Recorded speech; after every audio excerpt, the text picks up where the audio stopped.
Oh, ganda na umaga. Good morning, good morning. Maaga pa, alas 10 pa lang eh. Morning, good morning, good morning, good morning.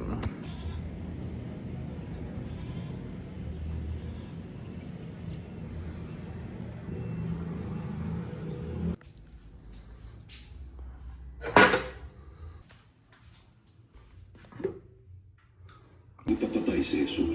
Kaya hindi na lang tarang nagpakita sa Jesus. Back to work na nga pala tayo dito sa patayan natin ng ending. At in-edit ko na ngayon yung card natin. At bukas may laban na. Tag-bet 200 lang siguro ulit. Para sure na mapupuno. Diba? Mas maganda yung sure na puno eh, kaysa yung mag-aalo ka pa ng mag-aalo. Okay na yung low bet lang. Low bet, small bet. Ay, small bet lang tayo. At asikasuhin ko muna tong card natin. Let's go! Binahin na tayo, B. Ulam ko ngayon. Anong luto to, B? Asado? Ah, asado pala. Hindi na napirnito.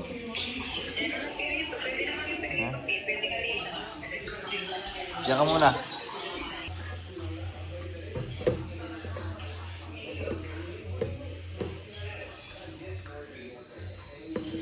Yung gripo pala dito sa may lababo, mga patak-patak pala siya.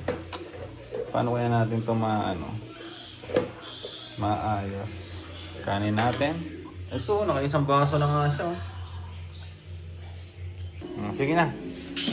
Kakain na rin ako dito. Bye-bye, B. Love you. Love you, love you. Kain tayo mga tol. Thank you, Lord. Kahit nakatagdado ng mga pinto, dumating si Jesus at tumayo sa gitna nila at sinabi, "Sumainyo ang kapayapaan." Sinabi ni Jesus kay Tomas, "Tingnan mo ang mga kamay ko, higuin mo."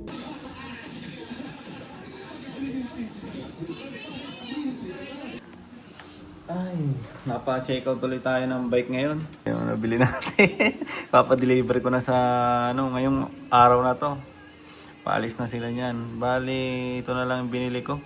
29ers na gulong, tapos yung frame niya large.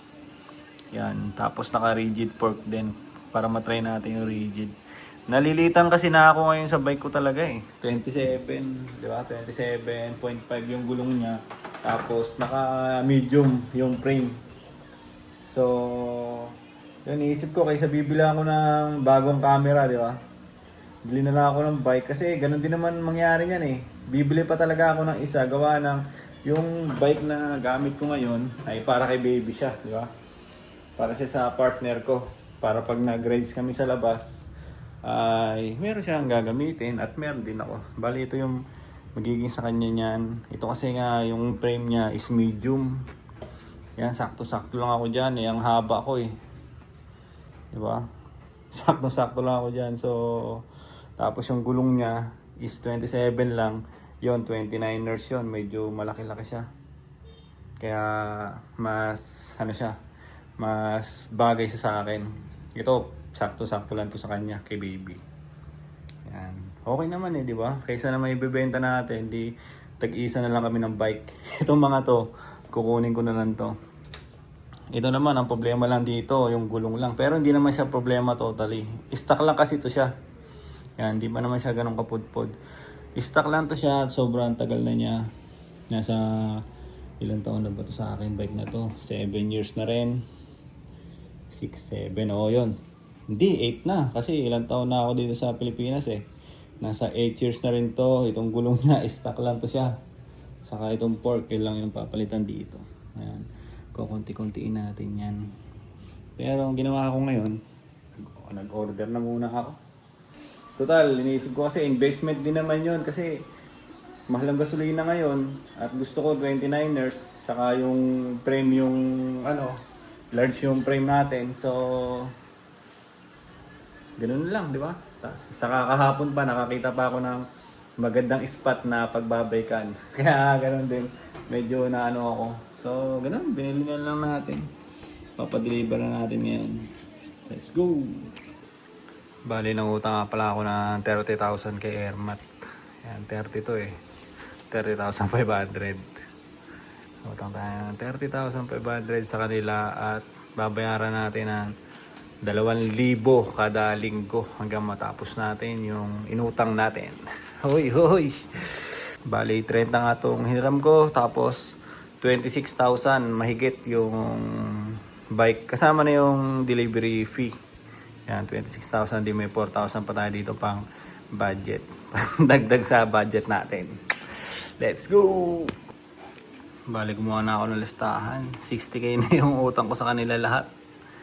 60k. Susulat ko yan dyan. Hanggang 30 hulog yata. 2k kada linggo. So, 30 linggo. 2k ng 2k. Lilista ko dyan. Saka yung date kung kailan tayo nagbabayad. Meron tayong listahan syempre. Tapos, sesend natin sa kanila. Ay, laban lang ng laban. Utang lang na utang, di ba? Let's go. Lakas ng hangin ah. Papawis muna rin tayo dito.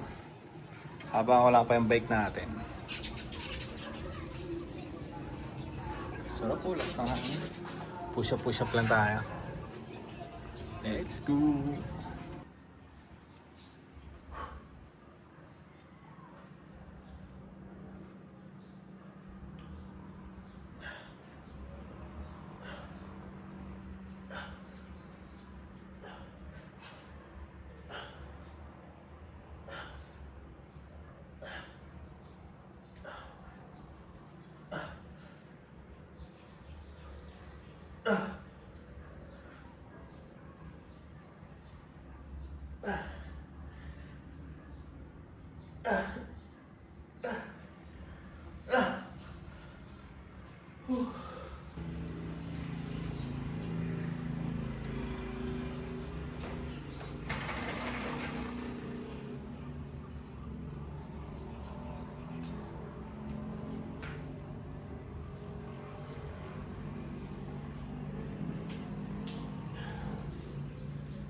Bigat.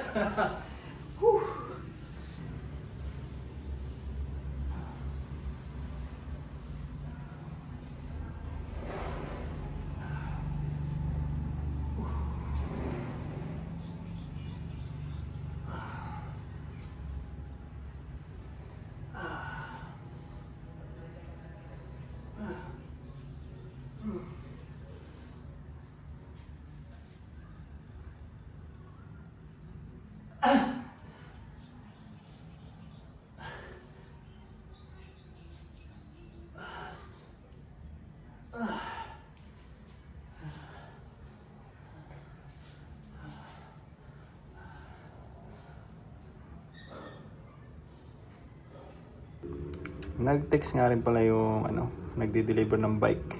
Yan. Nasa NLEX na daw sila, medyo na traffic lang. At hapon na ngayon, hindi tayo makapag-bike. Bukas na lang ng umaga na ito. Na-excite tayo sa bike natin. Sarap ng hangin. Hindi pa rin ako naligo. At di pa tayo lumalabas.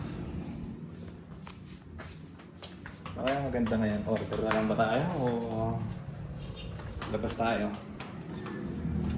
Wala naman bibili natin sa labas. Wala pa rin naman eh. Hito na naman nito. Angas talaga na cellphone natin, oh. Hito.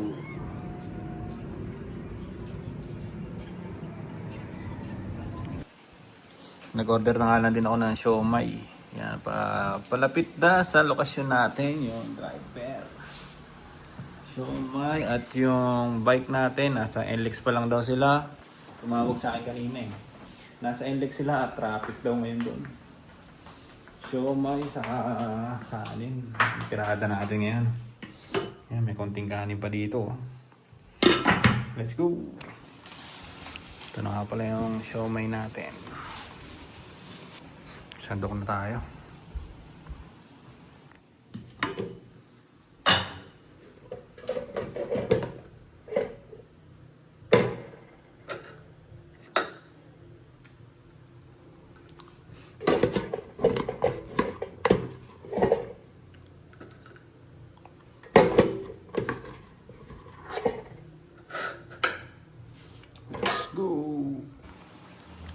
Kain na tayo mga tol. Siomay ang ulam natin ngayon.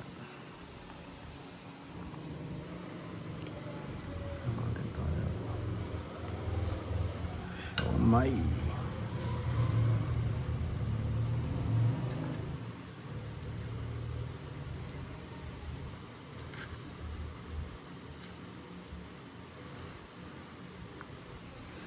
Tapos na tayo kumain at nagtira tayo ng 4 na piraso.